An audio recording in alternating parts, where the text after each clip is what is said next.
Back in the late 90s and early 2000s, something took place um, in Japan, which is known as the Moe Boom. Um, what it meant to be an otaku changed, and this was met with severe pushback as well as celebration from those new otaku. Um, at the same in the West, this battle was known as the cute versus cool. Um, do you prefer animated? Is cute or do you prefer animated is cool? Of course, eventually, Mahou Shoujo Lyrical Nanoha came out and proved that actually you don't have to choose, you can just have both, which, you know, is obviously a great show, a great series. Well, actually, Strikers kind of sucks, but the rest of it's okay. Um, where was I going with this? I just started talking about Nanoha. Oh yeah, let me play this. This is my background contact. This is my set. Um, so what it meant to be an otaku changed. You know, previously I've been. Let me tell you about what I've been doing. So I was. What even happened to me, man? I don't even remember why. Uh, for some reason, I thought to myself, "Oh, I remember why." Let me take you with me on a journey. Okay, so there is this website called sdf.org. You can tell from the fact that it's a URL with only 3 letters in it that it is an old ass website. It got in early. It's actually dates back. The SDF community dates back uh, really fucking far. Okay, really, really fucking far. 80s, um, before like the web even existed. And it's called SDF because uh, SDF stands for Super Dimension Fortress. Super Dimension Fortress, as in a reference to Super Dimension Fortress Macross. It is, as far as I know, the oldest continuous anime community on the internet. Um, and it is a public access Unix system, so you SSH into their Unix system, which I believe runs some BSD. I think it's NetBSD, or maybe it's FreeBSD. I forgot. It's some BSD.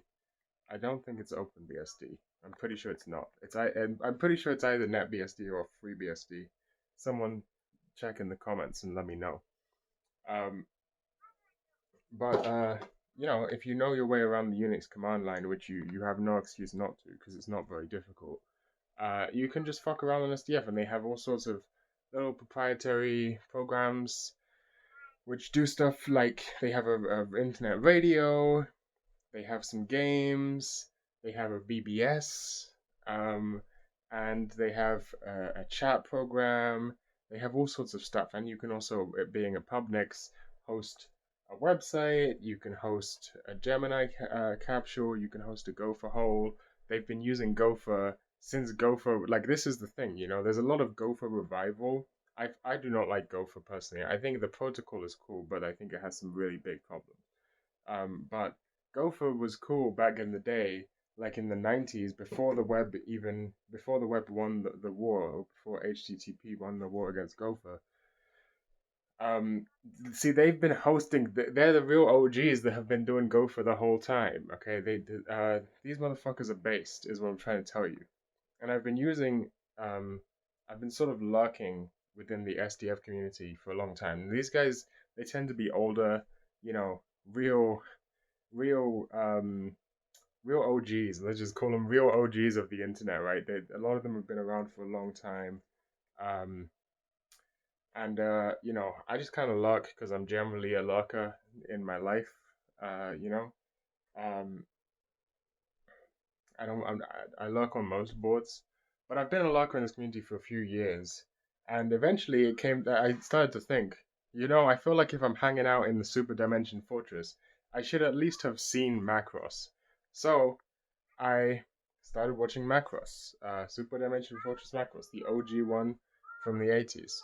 And I don't watch much 80s anime, and this has immediately exposed me to the fact that that is a mistake, that is an error in my decision making.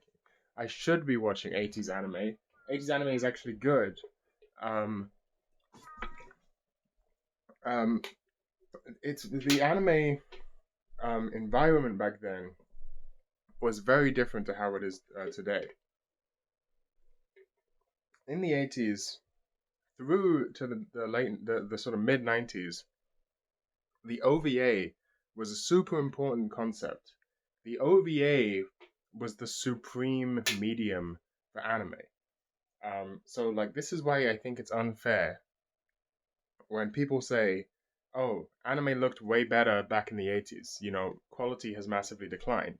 But then if you look at what they're comparing a TV anime to an OVA, right? Like a 3 or 4 episode OVA, which has a higher budget and doesn't have a strict TV broadcasting deadline.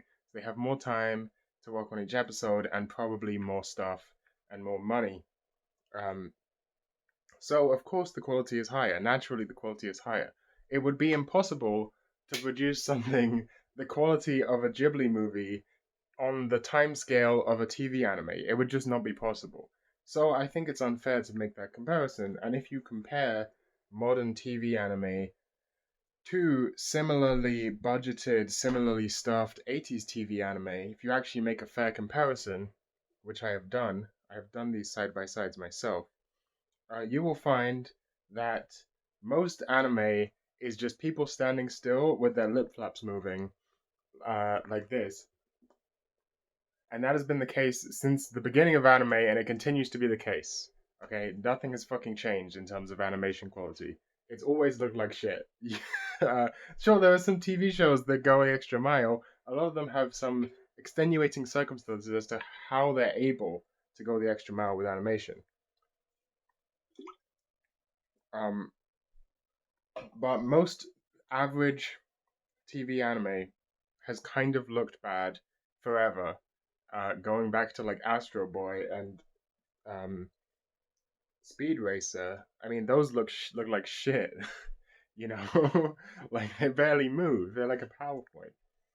Um, so Macross I found particularly interesting because what Macross has chosen to do, what they chose to do when they were animating the show, is a very I don't really know how to describe it, but the animation quality varies extremely wildly, and this is not too uncommon in TV anime. Oftentimes there's a trick played. Nanoha, as previously mentioned, we mentioned Nanoha.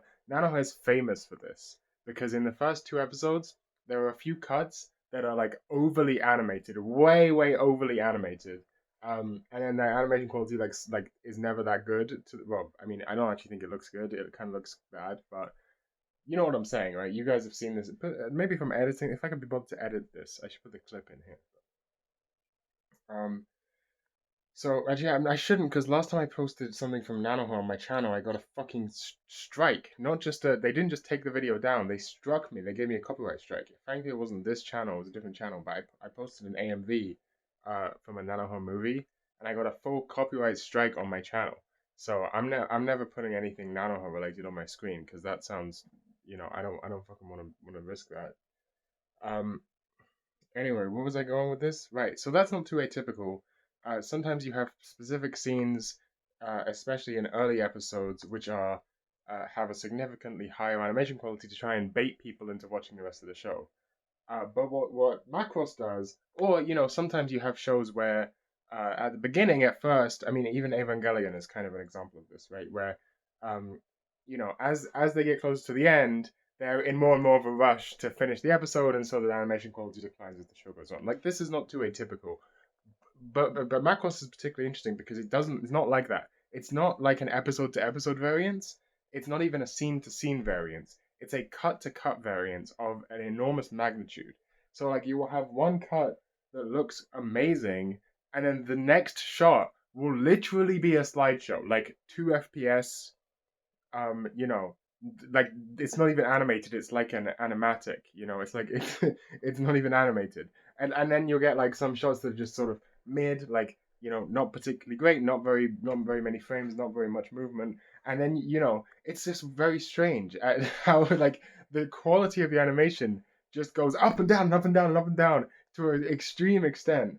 like sometimes the animation is literally not even animated. I like they will have some cuts which are literally just like frame one guy is here, then you get like a dissolve effect, and then the guy's in another place, and that's your whole cut. It's two drawings, right? Two frames, and then you'll have shots that are like incredibly detailed of spaceships blowing up and debris going everywhere. Like it's crazy the variation in animation quality in this show. It's actually absurd. I've never seen anything like it, and honestly, that alone is kind of entertaining to watch. But I haven't finished Macross. I'm not even close to finishing Macross. I'm not even halfway through the show. But I'm enjoying it a lot so far. Although I do think the sort of love triangle stuff is a bit cringe, which apparently is something Macross is known for, doing this sort of love triangle stuff. I'm not a huge fan of the love triangle stuff. Um, but I like the rest of the show a lot, and I think one reason I like the rest of the show a lot is because it gives me, for some reason, Star Trek vibes. And I say for some reason, obviously, Star Trek, the original series, was influential on anime. There are plenty of anime that reference the original series. Even Daikon, the Daikon films. I believe there's one shot which has a drawing of the Enterprise in it. Like there are so many references to Star Trek along across anime. I couldn't even begin to tell you, to explain them, especially the older stuff from the 80s.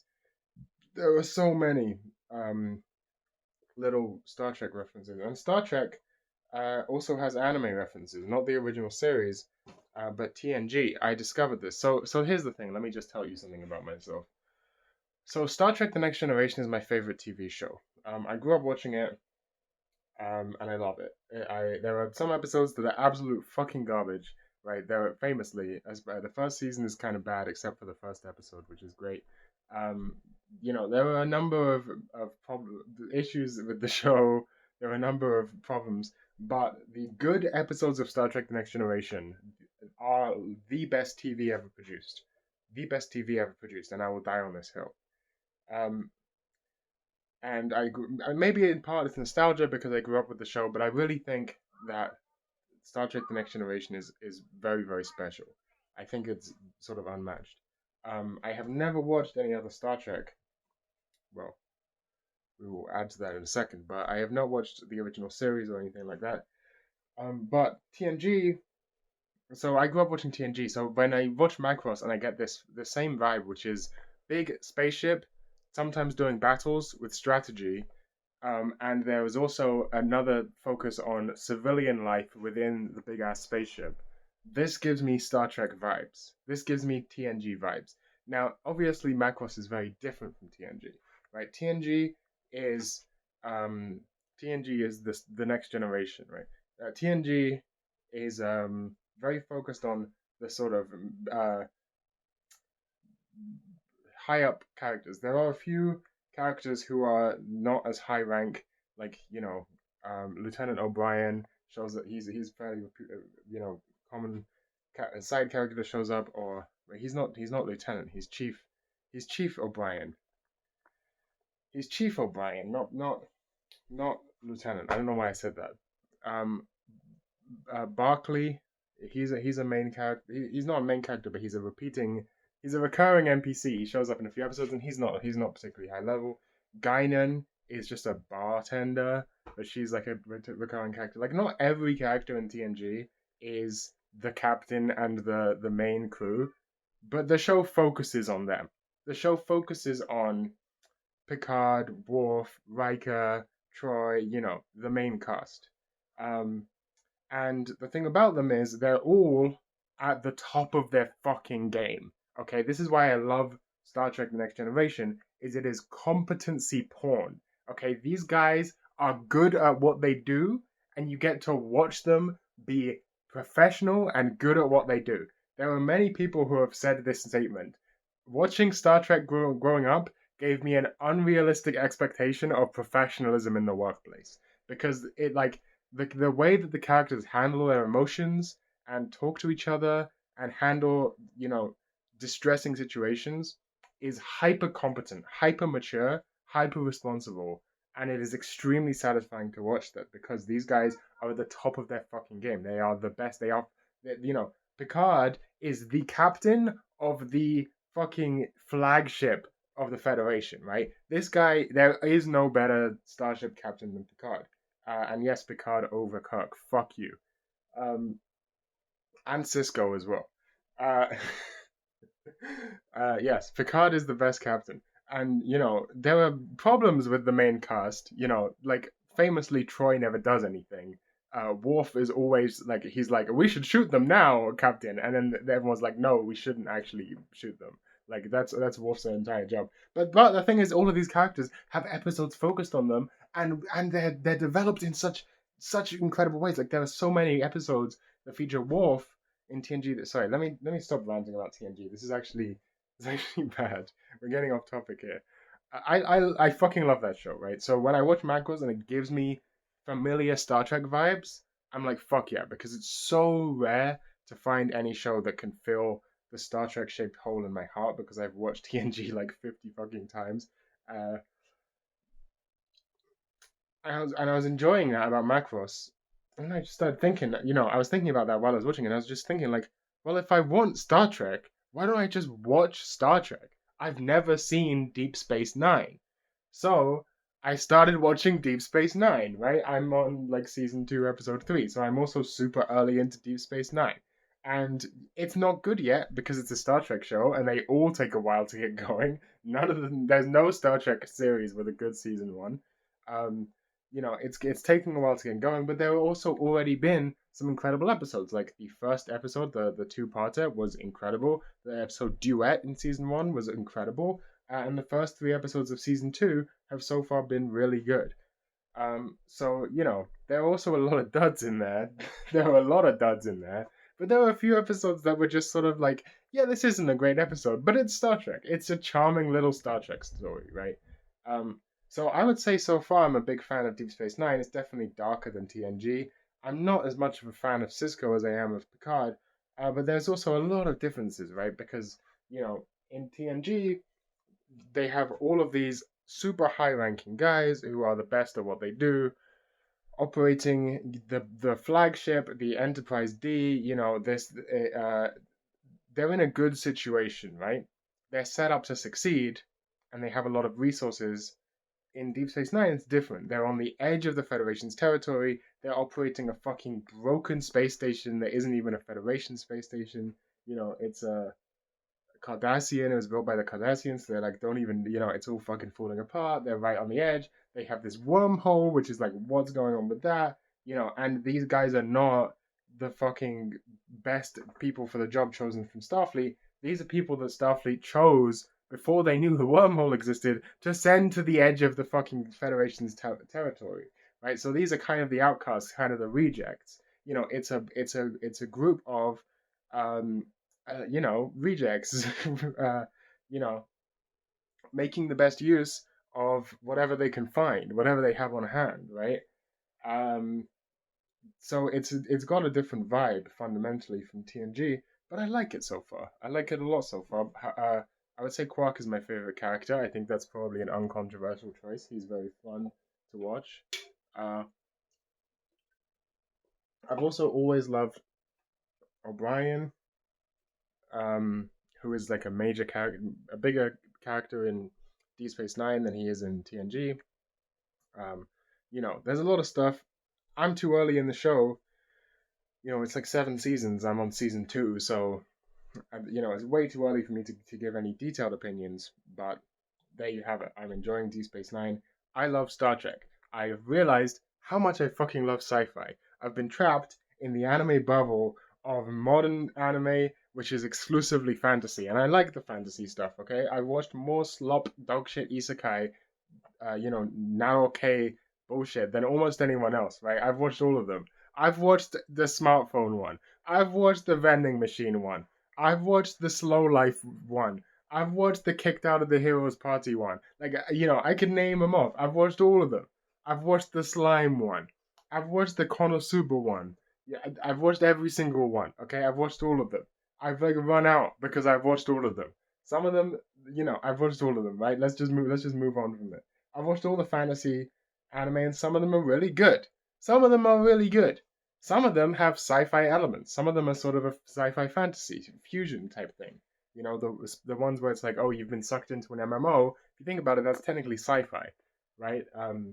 It's sci-fi in a fantasy setting, or it's maybe fantasy in a sci-fi setting. It's like it's some sort of strange combination, which I enjoy, you know. But watching Deep Space Nine, watching Macross reminded me how much I like a classic space sci-fi thing, man. Go into space in a fucking ship and do shit, man. And I realized how much I actually am passionate about this.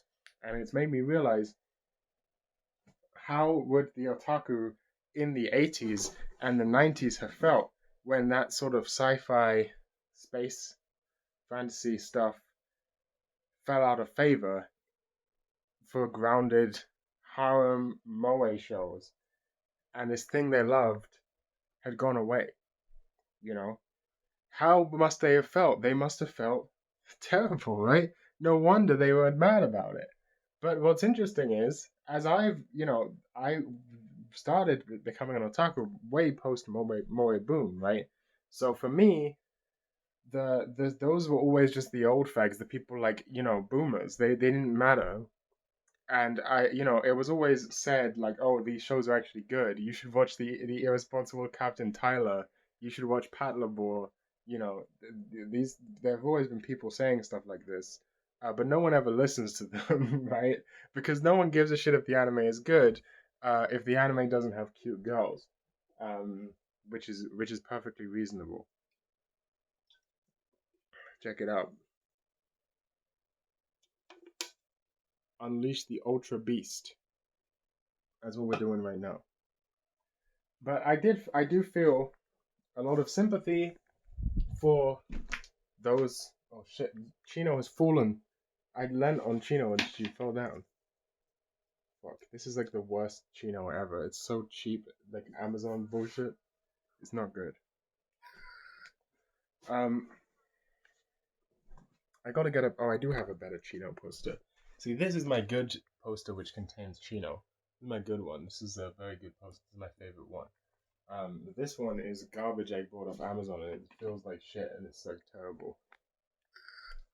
It's falling apart. Okay, so I do feel a lot of sympathy for those older generation of otaku because I have the same feeling.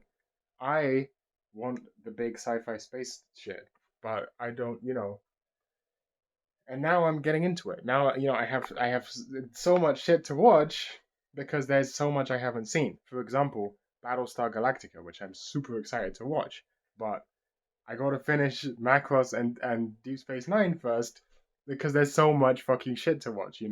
I also have never seen the original series of Star Trek, it's only 3 seasons. I can get through that very quickly. I definitely want to watch that just for the experience. There's and then Gundam, like all of Gundam. So this is the rest of my life, basically. This is the rest of my life. It's just like, okay, there's a lot to go on about here. Um, Funny enough, I mentioned. Let me tell you about some facts I learned recently. Um, so in TNG, in the Next Generation, I mentioned Barclay, right? Barclay is one of the most interesting characters. He's sort of a side background character. He doesn't show up that often. He has a few episodes focused around him. And the interesting thing about Barclay is that he's the only person on the Enterprise who is not hyper competent and really cool. He's a loser. He's lame. He's really socially awkward. He's like actually relatable.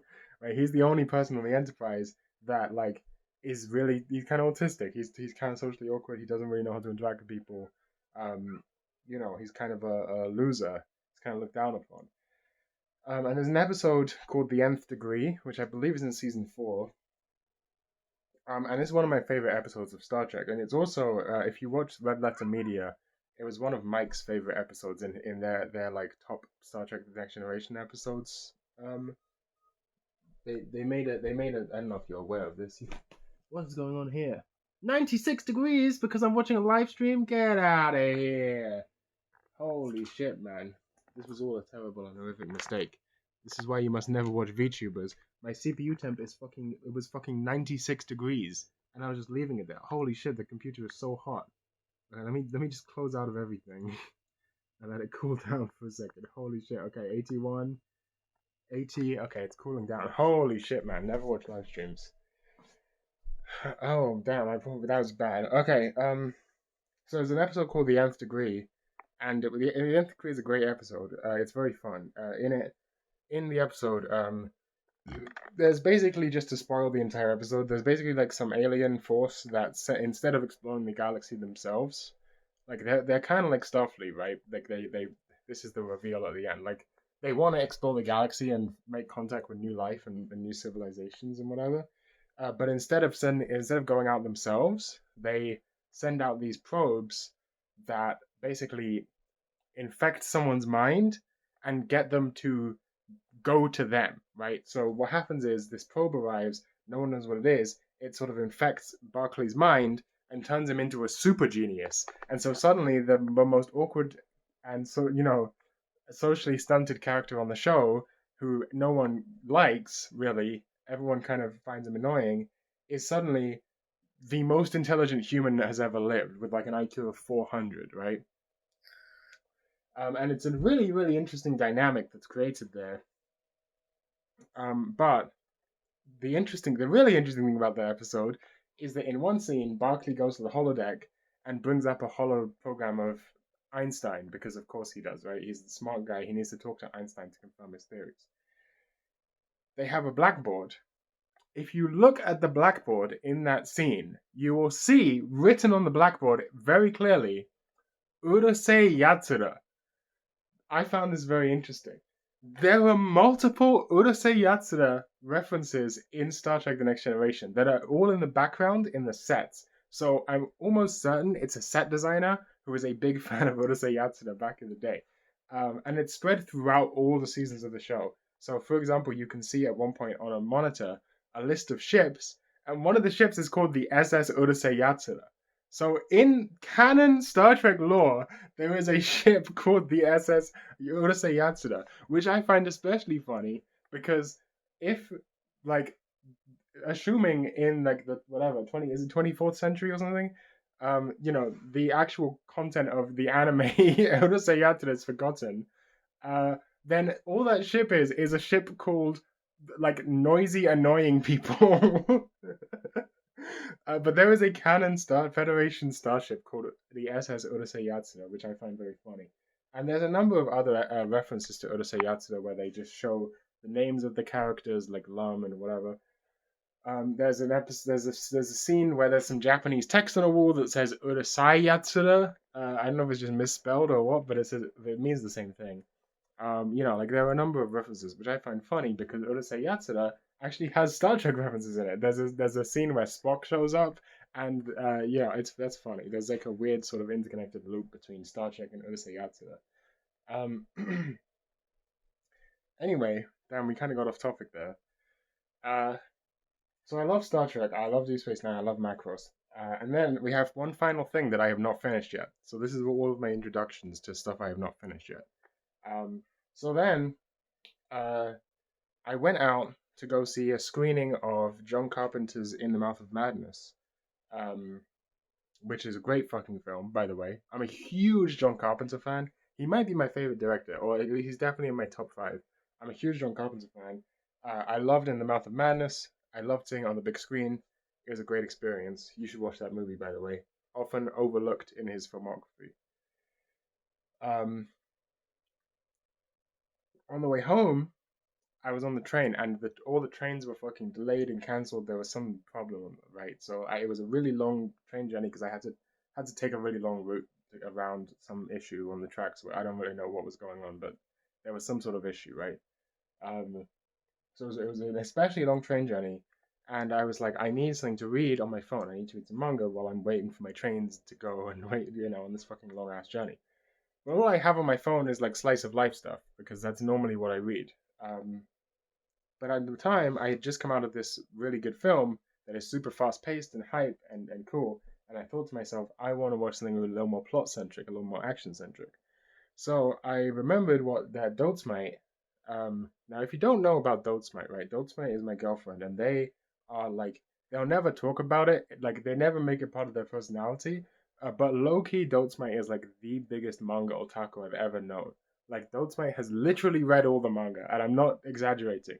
Dotsmite read so much manga that they had to move on to like manhwa, the Korean manga, because they had just run out of manga to read. Like Dotsmite has read fucking everything. If it's translated, they've read it.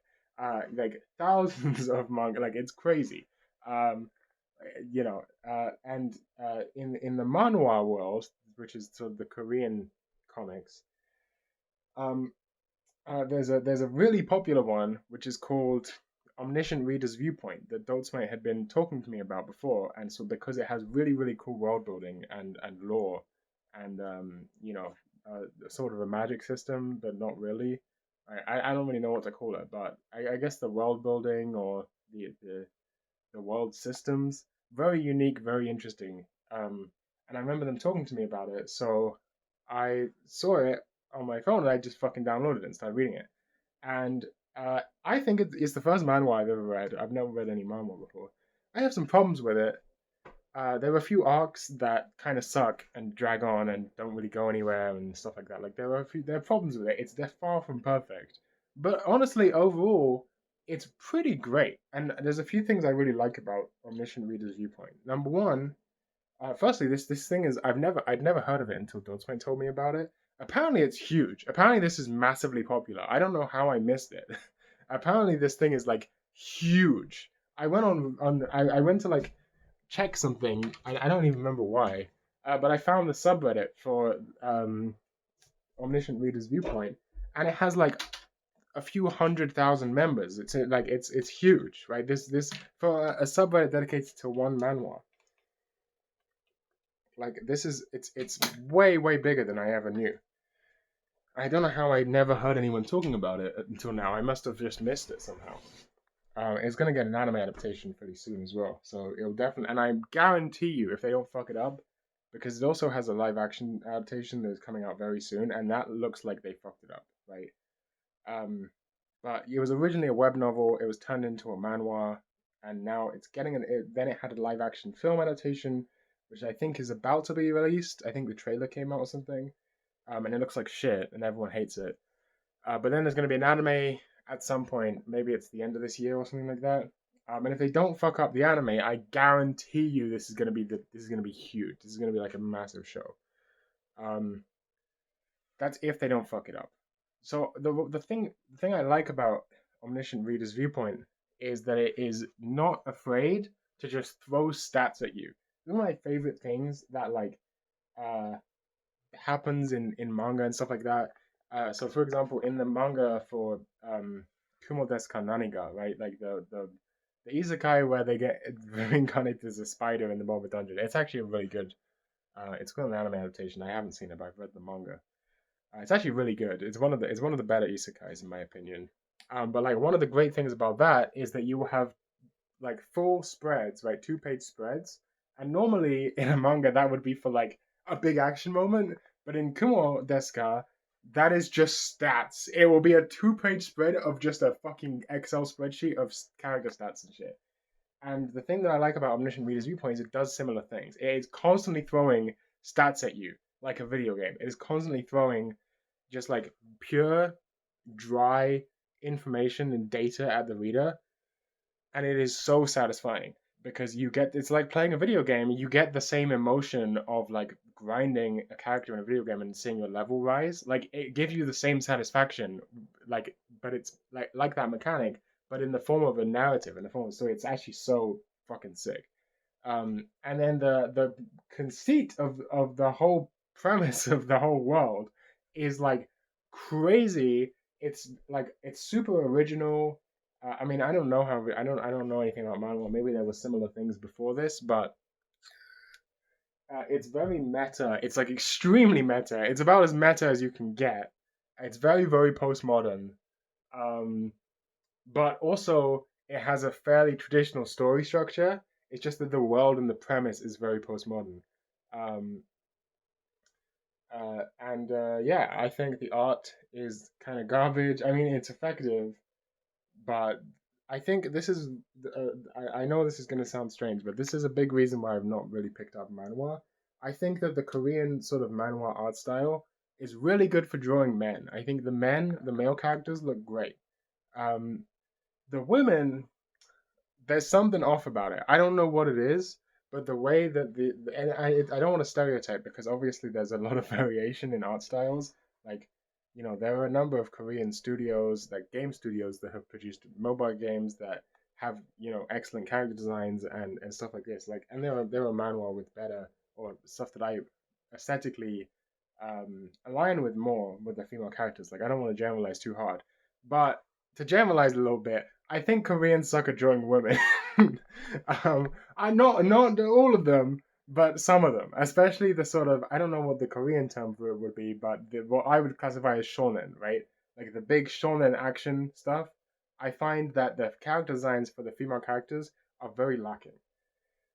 Um, that's I think a problem. I know I'm a degen, right? I know I'm a degen, but I want this to be a harem, right? Like I want him to have a harem. It's kind of annoying that he doesn't. But whatever. It's fine. It's fine. There's also, there's some other sort of plot issues, structure issues that I'm not such a big fan of. But I don't want to go into too much detail because I'm also only super early in that as well. Like I'm on I think chapter 80 something out of 200 and something. So like I'm also super early in that. So I'm like I've got these three things. I've got Macross, I've got Deep Space Nine, and I've got Omniscient Reader's Viewpoint, which are all like novel to me, right? Like I've one of them is an anime from the 80s, which is not typically my genre. One of them is Star Trek that I've never seen, and one of them is a manhwa, which I've never read one before. So I'm actually expanding my consciousness right now with a number of brand new concepts, and I'm having a great time with it. Um, but this is basically what I'm getting at is, um, I sympathize a lot with the 80s and 90s pre-moe boom otaku who had to witness what they liked so much kind of become overshadowed by moe anime, which at first were just considered sort of trash, and it took a long time for them to gain any respect. It took almost a decade for them to gain any respect as sort of a legitimate art form. And then they sort of just merged into anime in general, and even the term moe is a really old, fucking outdated term now. Um, and this is basically what I'm getting at is as follows. Um, we're there again. We're there again. It's been 20 years since the moe boom, and we're ready. We are. You have to appreciate this, okay? If you started watching anime in 2006, which is a pretty reasonable time to start watching anime, that's Haruhi, right? If you started watching anime in 2006, it has been as long, since 1980 to 2000. Do you know what I'm saying? Like, I mean, it's obvious. Obviously, it's very obvious that it's been 20 years. But like, think of how much anime changed between like Gundam 0079, which is technically 1 year earlier, I know, but like roughly that era, right? To like, Maho Romantic, which I think is 2001, maybe not quite, but the math doesn't quite add up. But like roughly speaking, right? Like think about how, or even Too Hot, in which I believe the anime adaptation was 1999. It might have been earlier than that actually.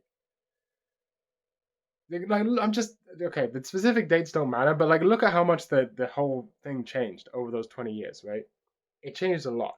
And so if you're used to, when I started watching anime, the anime that were praised were the stuff from the sort of late 2000s, early 2010s, stuff like Haruhi, for example.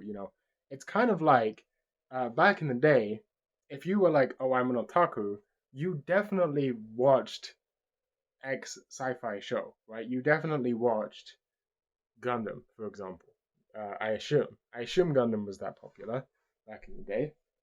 Um, when I started watching anime, it was like if you're an otaku, you've definitely seen Haruhi, right? Haruhi is the like being an otaku and having enjoyed Haruhi were synonymous. These days, no one's even seen it, no one's even heard of it, no one talks about it anymore. Like Haruhi is completely culturally irrelevant. um, which is very strange to me. Like it's odd that that happened. Um, Otaku is changing significantly, and it has changed significantly. Not just in terms of content, but in terms of medium, right? Like being a hardcore otaku these days may mean not even watching anime, but being super dedicated to a VTuber who is your Oshi, you know? It could mean being a whale in some sort of gacha game. Uh, Buruaka is fucking huge, right? Like that's what you that was. I don't know if it's still there, but if you arrive at Narita Airport, the first thing you see is giant posters for Buruaka. Like, uh, it's massive in Japan. What it means to be an otaku has fundamentally changed. It is VTubers, mobage, and coming up manhwa. These are hugely popular in Japan, and so far they've been kind of iffy. Some of them have been kind of iffy. Solo leveling, mid as fuck. Everyone agrees. Um, but I think it's gonna become something really big. I think it's gonna. This is sort of the next phase. Um, and I think visual novels, kind of a dead medium. You know, uh, there are no more magical girl shows. There's only Precure, right? Like I think, I was very disappointed. Frankly, the most disappointed I've ever been in the anime industry is when Eizouken came out. When Eizouken came out, it was amazing. Okay, it was an incredible time because firstly that show was incredible. Everyone, I hope, agrees that Eizouken is an amazing show. But what's more than that is I felt like it had the potential to revive the animation industry, create a bunch of new ideas, and begin what I was thinking in my head would be the sort of post Moe boom. Because I think Eizouken is a post Moe show. It has Moe in it. It is Moe to watch, but it is also very, very distinct. The characters do not have the traditional Moe look. They have a look that you can only find in Eizouken. The world is much more creative. Like it's like an evolution. It's like a sublation of Moe. I thought that this was the next stage, and this was going to bring forth a new sort of generation of anime, and then nothing happened. Nothing fucking happened. Eizouken was hugely popular, but no one had the balls to actually follow through, take a risk, and make something inspired by that show that was going to be distinct, which I think is a crying shame. I think it's a damn shame. It reminds me of Valve. Valve put, and I listen. I'm not a Valve dick sucker, okay, but I'm just thinking about this as sort of a similar situation. They put a bunch of money, a bunch of time, and a bunch of effort and whatever into creating Half-Life Alex in order to make VR a thing. They gently, Valve has infinite money. They could do whatever they fucking want. They don't have to be making VR headsets to make a profit. They're already making infinite money. They've literally discovered the infinite money printing glitch. They clearly just want VR to be a thing because they think VR is cool, right? And sure, they also want to make money off of it. They want to be an early company so that they can make a bunch of money if VR gets pops off. But at the same time, I really do think from watching interviews with Valve employees, from watching interviews with Gabe, that they genuinely just thought VR was fucking sick. And listen, we've all presumably tried a VR headset at this point. It is pretty cool, actually. VR is pretty cool. So they put some of the best game developers, all of their minds together to produce Half-Life Alyx in a series everyone knows, with new mechanics that were, the sort of thing discovering what works in VR, right? Like the Mario 64 of VR, where Mario 64 was like, before they made any of the levels, before they did anything, the first thing they did was make sure it was fun to just run around on a flat surface with the character. And that's why Mario 64's character controls are some of the best, even to this day, of any 3D platformer. Half-Life Alyx is a similar thing, where they focused firstly on, is it fun to just be in the environment? Can you interact with stuff? Can you pick stuff up? Can you explore the rooms? Is that enjoyable? Before they built out the levels and the enemies and the shooting and the health and system and the upgrades and all the other stuff. So it had the potential to be this huge push that would enable VR games, here's a big AAA VR game. It has been successful. Where are the other companies following it up? No one. No one follows up. No one, the VR died. No one gave a shit. Because the idea of taking that risk was just too far for the games companies. And the same thing happened with Eizouken, where Eizouken presented these brand new ideas for what an anime could be, held its hand out to offer, come with us, let's make this stuff, and then no one did it, which I think is a shame. Now, it's not like no good anime has been produced since then, but I do think it's a shame that Eizouken wasn't as impactful as I thought it would be on the industry. But basically, I think it's time, since I'm expanding my mind with 80s anime, with manhwa, with Deep Space Nine, I think this is the play. I think if you were an otaku in the 80s, in the 90s, and you missed the big space fantasy sci-fi, shit when the moe boom came out, I think what you had to do was accept it. I think that was the correct approach. I think you had to accept it and adapt and learn to appreciate moe. And if you could, you would discover a bunch of amazing stuff, right? You would discover all of the incredible moe anime that exist. You might watch Hidamari Sketch, the best anime ever made, Perhaps the play here is similar. Maybe it's not appropriate to just sit here and lament that when it's not 2007 anymore. That's so sad. Perhaps the play, in fact, is to go along with what's happening, to actually go with the flow and adapt, and get into VTubers, and get into to manhwa, and get into mobage and that kind of thing. If that's where the stream flows, then that's where the stream flows. Akihabara is a shadow of its former self. It's a tourist hotspot. It's not what it used to be, right? I think what's interesting about otaku is the power, the otaku power, right? This has always been interesting. So, for example, the YouTuber Goagur, who used to be a HoloLive VTuber, was very popular, one of the most popular HoloLives. She recently left HoloLive and went indie under the name Saba. She got, there's a lot of people, I've been looking at it, there's a lot of people that are really mad. They're really so mad because her character model is a bit too appealing. It's a bit too appealing. The character model's too appealing. The character's too appealing. She's canonically 32 centimeters tall. The character is too appealing, right? They're so mad about it. They're seething. They're coping. They're trying to do everything in their power. You know what happened to Saba? You know what happened to Saba? She had 2 streams and she had 1 million subscribers. She had 2 streams. She did a debut stream and she did a karaoke stream. They're not even anything special. And she hit 1 million. Just today. Just now, actually. Pretty much. Just now. It doesn't matter how much these fucking tourists complain, seethe, cope, whatever. The actual power, the otaku power, remains powerful. It remains strong. And it will empower those who empower us. And that's what's going on with that. I don't know if that VTuber is particularly good. I'm going to start watching. Now she's a new character. I'll try and keep up.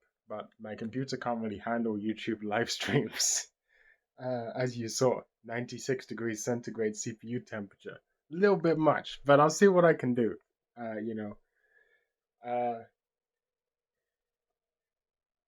Perhaps that's the play. Perhaps it is time to become a VTuber guy.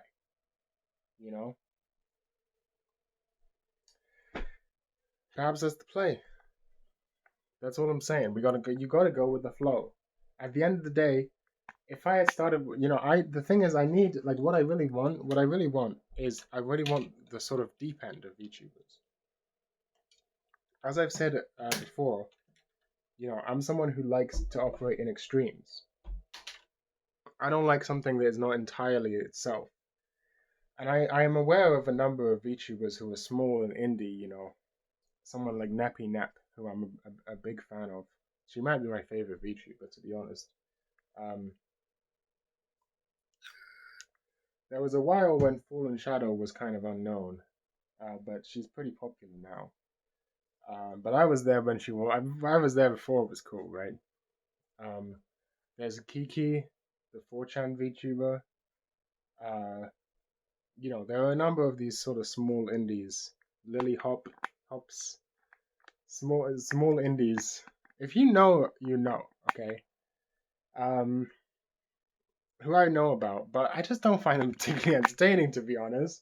Like, I'm just gonna be real with you. I like Nappy Nap's streams. Like, I think she's actually pretty funny, but most of the time, yeah, I don't fucking know, man. Like, it's just not that funny. It's just not that entertaining to watch. Like, I think they need to step their game up. Now, I believe, I want, maybe the more popular ones are better. Maybe that's why they're more popular. Maybe they're funny or whatever. So I think I got to check out this Saba character when she actually does a real live stream that isn't like karaoke. 'Cause that's another thing. Like a lot of the stuff that VTubers do, I'm not a huge fan of. Like karaoke streams. What the fuck is the point? I'm just watching someone sing. It's not. I've never found that particularly interesting. As a concept. I mean, I've tried watching a few karaoke streams of VTubers before, and I've always just been bored the whole time. Um, maybe you have to like chat and donate, and that's the fun part. But that sounds annoying. I don't really want to do that. But we will discover the techniques. We're gonna keep expanding our mindset, going where the going is hot. Going where the culture's at, and seeing what the fuss is about, right? It's possible that Japanese VTubers are just better. I mean, their music's definitely better. I can tell you that much. All of the Japanese VTubers have way better songs than the EN VTubers, and it's not even close. What's her name? Hosho Marine? Something like that. All of her music fucking bangs. It's a shame. Like, she speaks so fast that I can't understand. Like, I don't have great Japanese knowledge, but I really just cannot watch her streams. Like, she speaks way too fast for me to understand what she's saying. She's like fucking Japanese VTuber XQC. Like, I just have no fucking clue what she's talking about the whole time. I don't think she speaks in standard Japanese either. I don't really know what's going on with that. Maybe someone whose Nihongo is Jozu can explain this to me in the comments. But like, I feel like she's putting on an accent, like a pirate voice or something. Like, I don't know. I just can't understand a fucking word she's saying when I try and watch her streams. There's other Japanese VTubers who speak a little more slowly that I can kind of understand. So maybe they're better. I don't know. Um, MOBA gay is another question entirely. I don't really know what to do about that. Uh, I don't have the money to become addicted to a gacha game. I would rather not. Um, and so far, all of the gachas that I've played, the gameplay, I just don't find it very entertaining. I wish there was like a Quake like gacha. Like, you know what I mean? That would be amazing. I should make that game. I should boot up Godot and make that fucking game. Quake mechanics, basically, like Quake-like mechanics, boomer shooter, but it's just like small stages, and then it's all anime girls, and you have all the gacha mechanics as well as that. But instead of the gameplay being like boring turn-based fucking nothing, it's you actually have to shoot motherfuckers. That sounds fun. That would be cool. I feel like this would be a huge project. I don't think I have the game dev skills to pull that off. But I would really like to make a boomer shooter at some point. I love the boomer shooter genre so much. Um, but I don't know if I have the skills necessary to make the level design good and whatever. Like a lot of the modern boomer shooters, I think a big problem with them is that they focus too much on hit scan weapons, which is just, to me, hit scan is just boring, man. It's just not as satisfying as like projectile weapons. They're way more fun in my opinion. So I think if I were to make a boomer shooter, I would focus much more on projectile aim and have the hit scan aim would be like a backup, like a secondary. A shotgun. I mean, don't get me wrong. I love a shotgun in a game. I love a shotgun. I love like a fucking Doom shotgun. I love a Quake shotgun. Here's an idea. I've had an idea for a while. I think this might be impossible. I don't know if I have the skills, but I would really like to do it. I love Quake. Quake is like maybe my favorite game. Quake One. I kind of want to do a series of live streams where I try and beat Quake One on nightmare difficulty with just the shotgun, just the base shotgun. Do you think it would be possible? Like it seems ridiculous. It would be ridiculously hard. It would be like the hardest challenge run possible. Uh, but I also feel like it'd be so sick. It would be so sick to pull it off. You know. I'm thinking about it. I'm thinking about it. I don't know if I have the skills. I think I have to practice quick. I think I'll do an experiment. I'll try being a level like that and see how difficult it is. Um, but I think it would be so sick.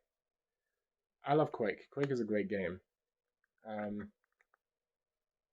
yeah. So I also have another thing to mention before this video ends.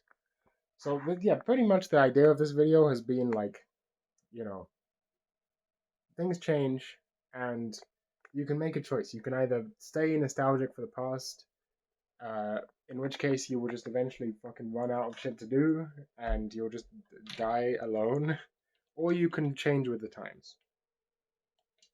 And I think it's time.